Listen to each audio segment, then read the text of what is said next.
अक्सर आपने कुछ वर्षों में मौसम में अप्रत्याशित परिवर्तन देखे होंगे। बढ़ती गर्मी और ठंड का कम होना आम लोगों में स्वाभाविक ही चर्चा का विषय है।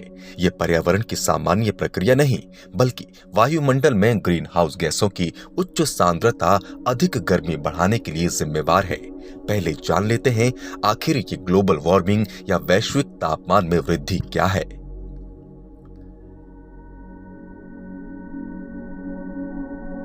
ग्लोबल वार्मिंग एक सतत चलने वाली प्रक्रिया है। ये पृथ्वी के औसत तापमान में हो रही वृद्धि को दिखाता है। पृथ्वी के लिए प्रकाश और गर्मी का सबसे बड़ा प्राकृतिक स्रोत सूर्य है।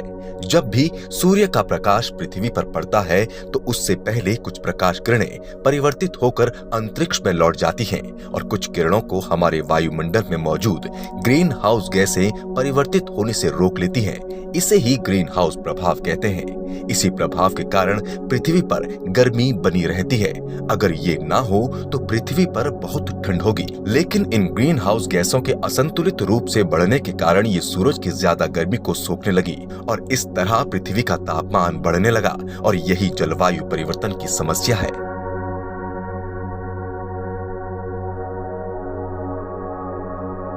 आइए नजर डालते हैं ग्लोबल वार्मिंग के खास प्रभावों पर। ग्लोबल वार्मिंग के प्रभाव के कारण मॉनसून के पैटर्न में बदलाव भी आता है, जिसकी वजह से कहीं सूखा तो कहीं अधिक बारिश से बाढ़ जैसे हालात पैदा होते हैं। दूसरा, तापमान में बढ़ोतरी के कारण वनों में आग लगने जैसी घटनाओं में वृद्धि हो जाती है, जिससे प्राकृतिक वनस्पति एवं वन्य जीवों को अपनी जान से हाथ धोना पड़ता है।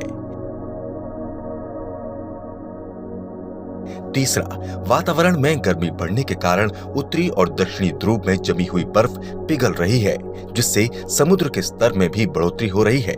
इसके साथ ही प्राकृतिक आपदाओं के बढ़ने की वजह से जन धन की हानि एवं परिसंपत्तियों को भी नुकसान पहुंचता है। ग्लोबल वार्मिंग से बचने के क्या हैं कुछ खास समाधान? ग्लोबल वार्मिंग को नियंत्रित करना एक चुनौती तो है, पर यह कार्य असंभव नहीं। लोगों को जीवाश्म ईंधन की निर्भरता को कम करना होगा। चीजों को रिसाइकल करते हुए उनका पुनः उपयोग करना पड़ेगा। कटते हुए जंगलों पर तत्काल रोक लगानी पड़ेगी। व्यक्तिगत वाहनों से आवागमन करने की जगह सार्वजनिक वाहनों से आवागमन करने को वरीयता देनी पड़ेगी। ऐसे उपकरण जो कार्बन का उत्सर्जन करते हैं, उनका कम उपयोग करना पड़ेगा।